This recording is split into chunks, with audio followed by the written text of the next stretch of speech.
കണ്ണു നിറച്ച് കണി കാണുവാൻ കൊതിക്കുന്ന കരിമുകിൽ വർണ്ണൻ.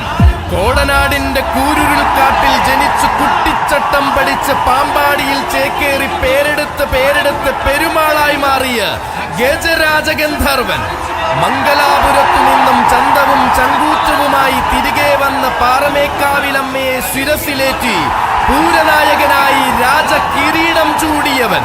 പടികടന്ന് നടകടന്ന് വന്ന പുണ്യം പരവതാനി വിരിച്ച് സ്വീകരിച്ചപ്പോൾ പൂരനഗരിയുടെ വിരിമാറിൽ രാജതേരോട്ടം നടത്തിയവനാണിവൻ. ഇവൻ രാജരാജഗന്ധർവൻ. അഴകിന്റെ തേരിലേറി വന്ന ആണത്തമെന്തെന്ന് കാണിക്കുന്ന നാട്ടുരാജാവ് ഗജരാജ ലക്ഷണ പെരുമാൾ, ഗജരാജ സൂര്യൻ, നവലോക സുന്ദര ഛത്രാധിപതി, കതിർവില്ലഴകൻ, സാക്ഷാൽ പാമ്പാടി രാജൻ വരിക.